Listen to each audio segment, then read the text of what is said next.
Bienvenue à tous pour une nouvelle plongée, un nouveau deep dive au cœur de l'Afrique. Aujourd'hui, on s'attaque à une question qui est au centre de nombreux débats. L'Afrique peut-elle s'unir pour devenir une puissance souveraine et prospère souhait? Une question vaste, passionnante et complexe. Absolument. Et pour décrypter tout ça, on va se baser sur une analyse assez percutante de la situation géopolitique du continent et de ses progrès technologiques. Le tout présenté dans une vidéo captivante de Traveling with Alain sur YouTube. Alain, dans sa vidéo, utilise une analogie assez frappante pour illustrer les dynamiques en jeu en Afrique. Il imagine un groupe de 7 personnes qui doivent traverser une certaine distance. Ok, je vois l'image. Certains, dans ce groupe, choisissent de courir, privilégiant leur vitesse individuelle. D'autres, par contre, optent pour la collaboration, avançant ensemble, même si le rythme est un peu plus lent. Ah oui, c'est une métaphore qui parle, qui fait réfléchir. Exactement, et c'est là que ça devient intéressant. Si on transpose cette analogie au contexte africain, on peut se demander, est-ce que l'Afrique est prête à privilégier le collectif, l'unité, même si ça implique un rythme de progression différent? C'est la grande question. Quels seraient justement les avantages d'une telle progression collective pour l'Afrique? Eh bien, imaginez un continent uni, capable de parler d'une seule voix sur la scène internationale. Oui, ça changerait la donne. L'Afrique pourrait négocier de meilleurs accords commerciaux, mutualiser ses ressources immenses et renforcer sa sécurité collectivement. L'union fait la force, comme on dit. Mais est-ce que c'est vraiment réaliste? On sait bien que l'Afrique est marquée par des divisions internes, des conflits, des rivalités. Oui, c'est vrai, les obstacles sont nombreux. Les frontières héritées de la colonisation, les enjeux politiques et économiques complexes, sans oublier les ingérences extérieures qui cherchent souvent à diviser pour mieux régner. Tout cela rend l'unité africaine difficile à atteindre. On le voit bien avec l'exemple que prend Alain dans sa vidéo. L'Éthiopie et son possible rapprochement avec l'AES, l'Alliance économique et sécuritaire qui regroupe le Mali, le Burkina Faso et le Niger. Un exemple très pertinent. Cette alliance vise à renforcer la coopération économique et sécuritaire entre ces pays, notamment face à la menace terroriste qui pèse sur le Sahel. Et l'Éthiopie dans tout ça? Si l'Éthiopie, qui est une puissance régionale montante, rejoignait cette alliance, eh bien ça pourrait créer un bloc géopolitique majeur en Afrique. Un bloc capable de résister aux pressions occidentales, de défendre ses propres intérêts, de s'affirmer sur la scène internationale. Donc l'Éthiopie joue un rôle clé dans cette dynamique panafricaine. Absolument. Et c'est d'ailleurs un des exemples phares mis en avant par Alain. Il souligne notamment la collaboration entre l'Éthiopie et le Burkina Faso dans le domaine du nucléaire civil. Du nucléaire civil en Afrique. Oui, vous avez bien entendu. L'Éthiopie et le Burkina Faso travaillent main dans la main sur des projets de développement de l'énergie nucléaire à des fins pacifiques. C'est assez inattendu comme collaboration. Le but est clair. Acquérir une indépendance énergétique, sortir de la dépendance aux énergies fossiles et s'affranchir du contrôle des puissances occidentales qui ont longtemps dominé ce secteur. Donc on est loin de l'image d'une Afrique technologiquement dépendante de l'Occident. Exactement. L'Afrique est en train de prendre son destin technologique en main. Et l'Éthiopie, avec son industrie des drones en plein essor, en est un excellent exemple. Justement, parlons de ces drones. Alain, dans sa vidéo, évoque leur potentiel révolutionnaire pour l'agriculture, la sécurité, le renseignement. Concrètement, comment ces technologies peuvent-elles transformer l'Afrique? Prenez l'agriculture, par exemple. Les drones peuvent cartographier les champs avec une précision incroyable, surveiller les cultures en temps réel, identifier les zones à risque, optimiser l'utilisation des pesticides, des engrais. Donc une agriculture plus efficace, plus productive. Exactement. Et imaginez l'impact sur les rendements, sur la sécurité alimentaire de millions d'Africains. C'est un potentiel énorme. Et sur le plan sécuritaire? Les drones peuvent jouer un rôle crucial dans la surveillance des frontières, la lutte contre le terrorisme, la criminalité. Ils peuvent traquer les groupes armés, intervenir rapidement en cas de besoin, collecter des informations précieuses sur les mouvements de troupes, les trafics illégaux et même les catastrophes naturelles. Donc une meilleure surveillance, une meilleure réactivité face aux menaces. Tout à fait. Et en matière de renseignement, les drones peuvent également fournir des données stratégiques aux gouvernements africains, leur permettant de prendre des décisions éclairées en matière de sécurité, de diplomatie, de développement économique.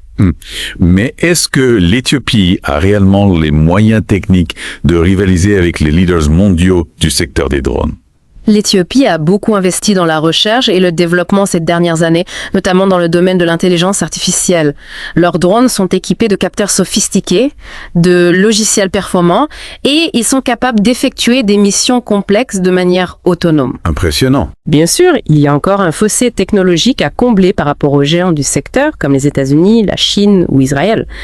Mais l'Éthiopie progresse rapidement et elle pourrait bien devenir un acteur majeur du marché des drones dans les années à venir. Et cette volonté d'autonomie ne se limite pas aux drones.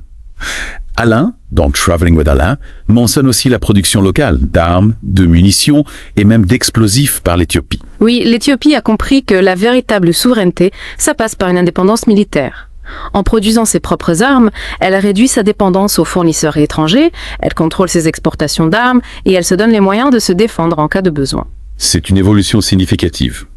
On est loin de l'image d'une Afrique entièrement dépendante des importations d'armes. Tout à fait, c'est un signal fort envoyé au reste du monde. L'Afrique est déterminée à prendre en main sa propre sécurité, son propre destin. Et ça nous amène à une question plus large. Est-ce que cette approche est réaliste pour tous les pays africains? Est-ce que tous les pays africains peuvent se permettre de développer une industrie militaire locale? C'est une question complexe. Atteindre une autonomie militaire totale, c'est un processus long et coûteux qui demande des investissements importants dans la recherche, le développement, la formation des personnels. Tous les pays africains n'ont pas forcément les moyens de se lancer dans une telle aventure. Donc l'autonomie militaire, ça reste un objectif difficile à atteindre pour beaucoup de pays africains. C'est vrai, mais la coopération entre pays africains pourrait être une solution. On pourrait imaginer la création d'une industrie de la défense panafricaine qui permettrait de mutualiser les efforts, de partager les coûts et de produire des armes adaptées aux besoins spécifiques du continent. C'est une idée intéressante. On retrouve ici l'idée de la force collective dont parlait Alain avec son analogie des 7 personnes. Mais cette quête d'indépendance, elle ne se limite pas à la sphère militaire. L'Éthiopie, par exemple, a développé sa propre compagnie aérienne, Ethiopian Airlines, qui est devenue un véritable fleuron du continent. Ethiopian Airlines, c'est un symbole fort de la réussite africaine. Elle est dirigée par des Éthiopiens formés localement et sa flotte est composée d'avions modernes, acquis grâce aux profits générés par la compagnie elle-même. Elle dessert plus de 120 destinations à travers le monde, elle contribue au développement économique du pays et elle montre que l'Afrique peut exceller dans des secteurs de pointe. C'est un exemple inspirant. Absolument. Et ce n'est pas le seul. L'Éthiopie a également développé le TA-2, un avion de surveillance et de renseignement équipé d'intelligence artificielle, conçu et fabriqué en Éthiopie. Ah oui, le TA-2. Alain en parle dans sa vidéo. C'est une prouesse technologique qui a fait beaucoup parler d'elle. Exactement. Et ce qui est encore plus intéressant, c'est qu'un pays européen aurait passé commande de munitions éthiopiennes pour une valeur de 30 millions de dollars. Vraiment, c'est un signe que l'Afrique est en train de devenir un acteur incontournable dans le domaine de la technologie militaire. C'est possible.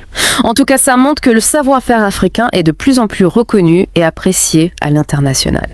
Mais est-ce que ce développement technologique, couplé à cette volonté d'autonomie, ne risque pas d'inquiéter certaines puissances occidentales? C'est une question légitime. On peut se demander si cet intérêt soudain pour les munitions éthiopiennes est vraiment motivé par une volonté de collaboration sincère ou si c'est une tentative de contrôler l'émergence d'une puissance militaire africaine indépendante. C'est une question qu'on ne peut pas ignorer. L'histoire nous a montré que les puissances occidentales ont souvent cherché à maintenir leur domination sur l'Afrique en utilisant divers moyens, y compris la division, la déstabilisation et l'exploitation économique. Oui, il faut rester vigilant. Mais il faut aussi reconnaître que l'Afrique a le droit de se développer, de se défendre et de s'affirmer sur la scène internationale. Ce qui est sûr, c'est que l'Éthiopie ne se contente pas de copier les modèles occidentaux. Elle développe son propre modèle en s'appuyant sur ses propres forces, ses propres valeurs, sa propre culture. C'est essentiel. L'Afrique doit trouver sa propre voie en s'inspirant de ce qui fonctionne ailleurs, mais sans renier son identité, sa richesse, sa diversité. Alain, dans sa vidéo Traveling with Alain, insiste beaucoup sur l'importance de la culture, du sens communautaire dans la réussite de l'Éthiopie. Oui, l'Éthiopie a une longue histoire, une culture riche, qui lui donne une identité forte, un sentiment d'appartenance profond. La solidarité, l'entraide, ce sont des valeurs ancrées dans la société éthiopienne. Et ça facilite la coopération, la mise en œuvre de projets collectifs. On sent bien que la cohésion sociale, c'est un atout majeur pour le développement de pays. Mais est-ce que c'est un modèle reproductible dans d'autres pays africains? On sait que les rivalités ethniques, les conflits politiques, les divisions internes, ça freine le progrès dans beaucoup de pays. C'est vrai, c'est un des grands défis auxquels l'Afrique est confrontée. La colonisation a laissé des frontières artificielles qui ont divisé des peuples, attisé des tensions. Les élites politiques, souvent corrompues, ont instrumentalisé ces divisions à des fins personnelles, au détriment de l'intérêt général. Donc l'unité africaine, ce n'est pas pour demain. Disons que c'est un processus long et complexe qui nécessite un changement de mentalité, un dépassement des égoïsmes nationaux, une volonté réelle de travailler ensemble pour un avenir commun. Un long chemin à parcourir. Mais il y a quand même des lueurs d'espoir, des exemples inspirants de solidarité, de coopération panafricaine. Alain cite le cas de la diaspora sénégalaise qui s'investit massivement dans le développement de son pays d'origine en finançant des écoles, des hôpitaux, des infrastructures. C'est un bel exemple de ce que le panafricanisme peut apporter.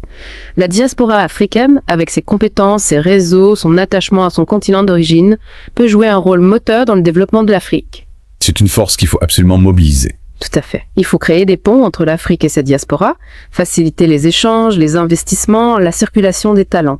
C'est une des clés du succès pour l'Afrique.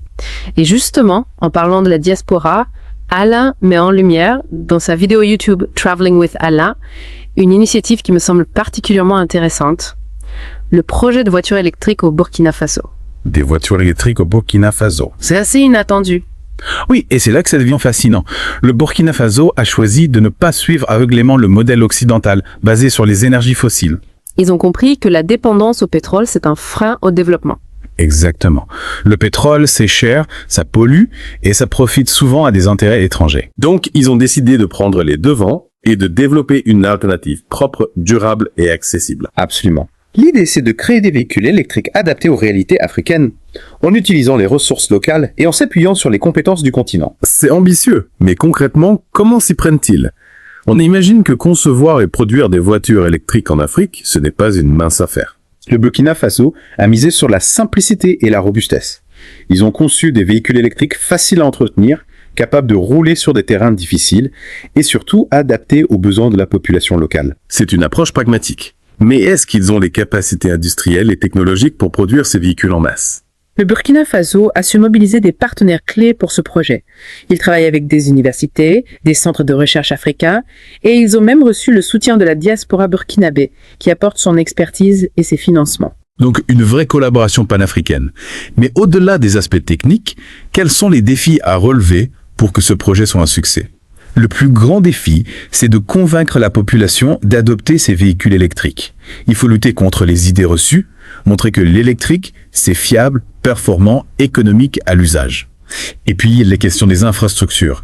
Comment recharger ces voitures électriques dans un pays où le réseau électrique n'est pas toujours fiable? C'est un point crucial. Le Burkina Faso mise sur le développement de bornes de recharge solaire, alimentées par l'énergie du soleil, qui est abondante dans la région. C'est une solution ingénieuse et durable. L'objectif, c'est de créer un écosystème énergétique indépendant des énergies fossiles, un modèle qui pourrait inspirer d'autres pays africains. Si le Burkina Faso réussit son pari, ça pourrait vraiment changer la donne sur le continent. Oui, ce projet a le potentiel de révolutionner le secteur des transports en Afrique. On voit bien comment l'innovation technologique peut être un levier de développement et d'émancipation pour le continent. Mais pour que ce potentiel se réalise pleinement, il faut que l'Afrique s'affranchisse des schémas imposés par l'Occident, comme le souligne Alain dans sa vidéo. Tout à fait. Il ne s'agit pas de rejeter en bloc la technologie occidentale, mais de l'adapter aux réalités africaines, de développer des solutions qui répondent aux besoins spécifiques du continent. Il faut que l'Afrique devienne maîtresse de sa propre technologie. Absolument. L'Afrique a les ressources, les talents, la créativité pour innover, pour créer ses propres technologies, ses propres industries. Et pour ça, il faut investir dans la recherche, la formation, la protection de la propriété intellectuelle. On se souvient du cas de Maxwell Chikumbutso, cet inventeur zimbabwéen dont les innovations ont été sabotées. C'est un rappel brutal que la bataille pour l'indépendance technologique est aussi une bataille contre des intérêts puissants. Oui, c'est un combat permanent. L'Afrique doit se défendre contre le pillage de ses ressources, de ses talents, de ses idées. Elle doit affirmer sa souveraineté technologique, économique, pour ne plus être dépendante des autres. On en revient à la question centrale de notre deep dive, l'unité africaine. Face à ces défis, face à ces adversaires puissants, l'Afrique doit faire bloc, s'unir pour s'imposer. L'union fait la force, c'est une évidence. Mais cette union, elle ne se fera pas toute seule. Elle demande un effort conscient, une volonté politique, un engagement de tous les Africains. Il est temps que l'Afrique se débarrasse des divisions, des rivalités, des conflits qui la freinent. Il est temps de s'unir pour construire un avenir commun, un avenir de paix, de prospérité, de rayonnement pour tous les Africains. C'est un beau rêve, mais est-ce que c'est vraiment possible? Je crois que oui. L'Afrique a le potentiel pour devenir une puissance majeure du XXIe siècle. Elle a les ressources, les talents, l'énergie, la créativité. Il ne lui manque que l'unité et la confiance en elle pour réaliser son destin. On a beaucoup parlé de l'Éthiopie, du Burkina Faso, mais l'Afrique, c'est vaste. On ne peut pas oublier tous ces autres pays qui avancent, qui innovent, qui contribuent à cette dynamique d'émancipation. Exactement. Il y a une multitude d'initiatives prometteuses sur tout le continent. Prenez le Kenya, par exemple. Ah oui, les Kenyas. Ils sont devenus un véritable hub technologique en Afrique, une scène start-up dynamique, des innovations dans le mobile banking, la fintech. C'est vrai que le Kenya est souvent cité en exemple. Et puis, il y a d'autres pays qui font des progrès considérables dans l'agriculture durable, les énergies renouvelables, la santé. L'Afrique est en pleine mutation, on le voit partout. C'est encourageant, ça change du discours pessimiste qu'on entend souvent sur l'Afrique. Alain, dans Traveling with Alain sur YouTube, nous invite vraiment à changer de regard. Oui, il faut arrêter de voir l'Afrique comme un continent à problème et commencer à la voir comme un continent de solutions. Un continent avec un potentiel énorme. Exactement. L'Afrique a tout ce qu'il faut pour devenir un moteur de croissance et d'innovation pour le monde entier. Des ressources naturelles abondantes, une population jeune et dynamique, une culture riche et diversifiée. Mais pour que ce potentiel se réalise pleinement, il faut que l'Afrique s'affirme sur la scène internationale, qu'elle fasse entendre sa voix, qu'elle défende ses propres intérêts. Tout à fait. L'Afrique doit prendre sa place dans le concert des nations, pas en tant que suiveur, mais en tant qu'acteur à part entière. Contribuer aux débats mondiaux, proposer ses propres solutions, défendre ses valeurs. Exactement. Et pour ça, la solidarité entre les pays africains est essentielle. Parler d'une seule voix sur les grandes questions internationales, ça change tout. On voit bien que le chemin vers une Afrique unie, puissante et prospère, est encore long. Il y a des obstacles, des défis à relever. Bien sûr. Mais les exemples qu'on a vus aujourd'hui, l'Éthiopie, le Burkina Faso, le Kenya et tant d'autres, montrent que l'Afrique est en marche. Qu'elle est déterminée à prendre son destin en main. Oui, et à construire un avenir meilleur pour tous les Africains. C'est un message d'espoir, de confiance dans l'avenir de l'Afrique. Merci de nous avoir suivis dans ce deep dive. J'espère qu'il vous aura permis de mieux comprendre les enjeux, les opportunités, les défis qui se présentent à l'Afrique. Et surtout, j'espère qu'il vous aura donné envie d'en savoir plus, de vous engager, de contribuer à votre manière à la construction d'une Afrique unie et rayonnante. L'avenir de l'Afrique, c'est aussi l'avenir du monde. C'est ensemble, en collaborant, en innovant, en partageant nos connaissances, qu'on peut construire un avenir plus juste, plus durable, plus prospère pour tous.